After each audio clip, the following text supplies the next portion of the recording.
હવે જોવા જઈએ ને તો જે લોકોના 95-99% ઓછા છે એ લોકો બધાને જવું પડશે કાં તો NRI સીટ ઉપર, કાં તો પછી યુનિવર્સિટી કોમ્પ્રોમાઇઝ કરવી પડશે. જાઓ છો કે તમે જાઓ છો શું કામ US ભણવા માટે જઈ રહ્યા છો?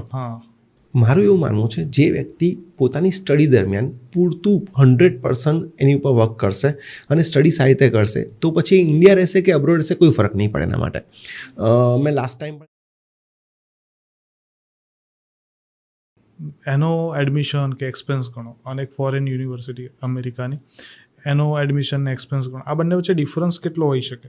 હવે શું છે ઇન્ડિયામાં કેવું છે કે અલગ અલગ રીતે ફી સ્ટ્રક્ચર છે. સમજો કે એક નોર્મલ ફી સ્ટ્રક્ચર છે જેનો સમજો અત્યારે 12માનું રિઝલ્ટ તો એની જ વાત કરીએ છીએ તો 12મામાં જેને JEEમાં ને સારો સ્કોર આવી ગયો છે અને એડમિશન મળી ગયું તો ફ્રીમાં પણ એડમિશન મળી જાય છે, બરાબર. ઘણા લોકોને નથી મળતું ફ્રીમાં તો એ લોકો ગવર્મેન્ટ કોટામાં જાય કે એ લોકો NRI કોટામાં એ લોકો લેતા હોય છે કે મેનેજમેન્ટ કોટામાં લેતા હોય છે. હવે જોવા જઈએ ને તો જે લોકોના 95-99% ઓછા છે એ લોકો બધાને જવું પડશે કાં તો NRI સીટ ઉપર, કાં તો પછી યુનિવર્સિટી કોમ્પ્રોમાઇઝ કરવી પડશે. કારણ કે IIT NIT તો ભૂલી જ જાઓ તમે, ઓકે.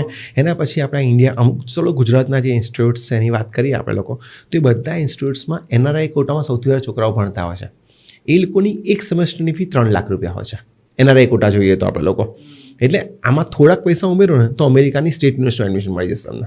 અને માસ્ટર્સ માટે પણ સેમ છે કે માસ્ટર્સ તમે MBA ઇન્ડિયાથી કરશો તો ઇન્સ્ટિટ્યૂટ વાઇઝ છે, કોઈમાં 10 લાખ 15 લાખ કોઈમાં 20 લાખ પણ ખર્ચો થઈ જાય અને સેમ જ એક્સપેન્સમાં તમે આ જ વસ્તુ UK કે US થી પણ કરી શકો છો, કેનેડાથી પણ કરી શકો છો.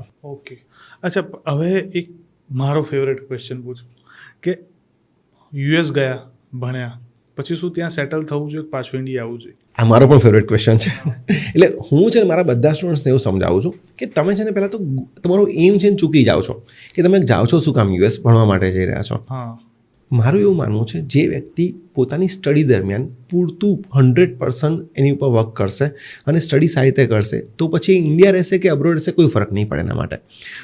મેં લાસ્ટ ટાઈમ પણ કીધું આઈ થિંક આપણે વાત પણ થઈ હતી વસ્તુની કે શાર્ક ટેન્ક છે ને એના ઓલમોસ્ટ બધા જજીસ મેં એની પોસ્ટ પણ એ પિયુષ હોય કે પછી નમિતા હોય કે જે પણ બીજા જજીસ છે એ બધા જજીસ અબ્રોડથી ભણ્યા છે પણ એ લોકો બધા સેટલ ક્યાં થયા છે? ઇન્ડિયામાં. India is one of the best country two settle out.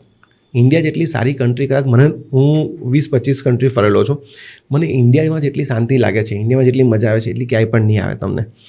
તકલીફ ઇન્ડિયામાં શું છે કે જે BCom BBA BSc કરેલા છોકરાઓ છે કે ઇવન MBA કે માસ્ટર્સ કરેલા છોકરાઓ છે એ લોકોને જોબ કે વર્ક મળતું નથી અહીંયા.